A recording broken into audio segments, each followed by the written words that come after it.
वहीं राज्यपाल कलराज मिश्र ने कहा कि भारतीय संस्कृति और समाज में गुरु और गाय का स्थान अत्यंत महत्वपूर्ण है।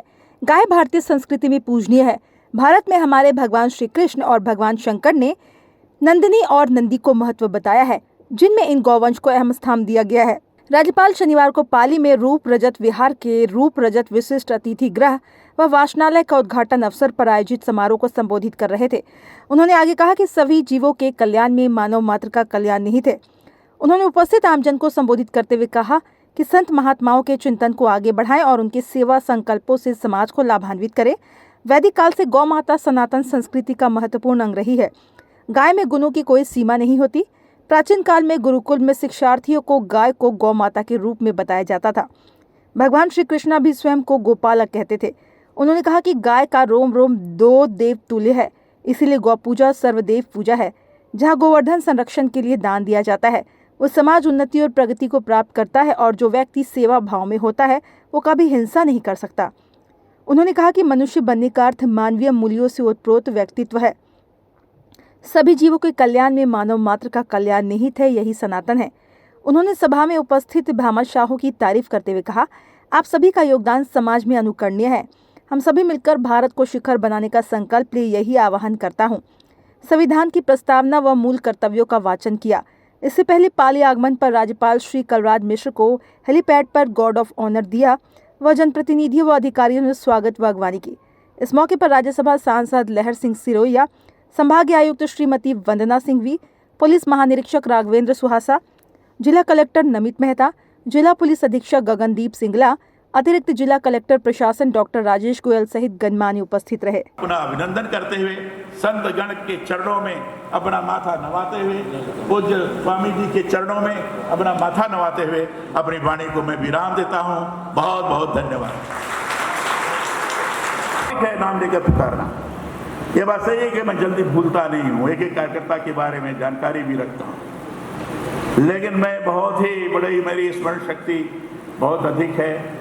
यह कह करके मुझे महिमा मंडित करने का प्रयास मैं समझता ये भी अतिरंजित ही है। और मैं सांसद श्री पी चौधरी जी के मुंह पर तारीफ हो जाएगी, लेकिन मैं इतना कह सकता हूँ कि जब ये मंत्री थे तब भी, और जब सांसद जब सदन में बोलते हैं तो तथ्यों के आधार पर बोलते हैं, अनर्गल भाषा का प्रयोग नहीं करते। इस तरह का प्रयास इनका नहीं रहता। कुछ भी बोले जाओ, कुछ भी कहे जाओ, ऐसा नहीं। पूर्ण अध्ययन के साथ तथ्यपरक बात को सदन के अंदर रखकर स्वाभाविक रूप से लोगों को प्रभावित करने का कार्य करते हैं और अपने क्षेत्र के विकास के लिए लगातार चिंतित रहते हैं। और जो भी संबंधित मंत्रालय है, उस मंत्रालय के मंत्री से संबंध बनाकर किस ढंग से क्षेत्र के विकास के क्रम में हम अपना स्थान बनाएं, एक अच्छी स्थिति का निर्माण करें, हमेशा ये चिंतन करते रहते हैं। मैं इनके प्रति शुभकामना व्यक्त करता हूँ। हमारे ज्ञानचंद जी पारक, इन्होंने भी अभिनंदन किया, इन्होंने भी स्वागत किया। ज्ञानचंद पारक बड़े ही बुद्धिमान हैं, योग्य हैं और अपने वाणी से लोगों को प्रसन्न करने में सक्षम हैं। और इसलिए देखा होगा आपने कि इनको जो भी संविधान का पालन करे और उसके आदर्शों, संस्थाओं, राष्ट्रध्वज और राष्ट्रगान का आदर करे। 2, स्वतंत्रता के लिए हमारे राष्ट्रीय आंदोलन को प्रेरित करने वाले उच्च आदर्शों को हृदय में संजोए रखे और उनका पालन करे। 3, भारत की प्रभुता, एकता और अखंडता की रक्षा करे और उसे अक्षुण्ण रखे। 4, देश की रक्षा करे और आह्वान किए जाने पर राष्ट्र की सेवा करे। 5, भारत के सभी लोगों में समरसता और समान भ्रातृत्व की भावना का निर्माण करे, जो धर्म, भाषा और प्रदेश या वर्ग पर आधारित सभी भेदभाव से परी हो। ऐसी प्रथाओं का त्याग करे जो स्त्रियों के सम्मान के विरुद्ध हैं। 6, हमारी सामाजिक संस्कृति की गौरवशाली परंपरा का महत्व समझे और उसका परिरक्षण करे।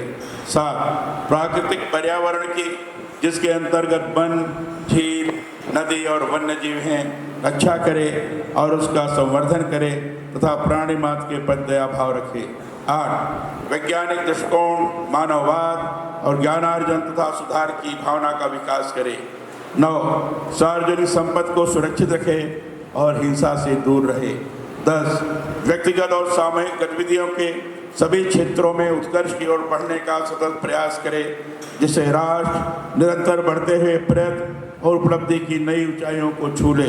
11 जो माता पिता या संरक्षक हो वह 6 से 14 वर्ष के बीच की आयु के यथास्थिति अपने बच्चे अथवा प्रतिपाल्य को शिक्षा प्राप्त करने के अवसर प्रदान करेगा। धन्यवाद।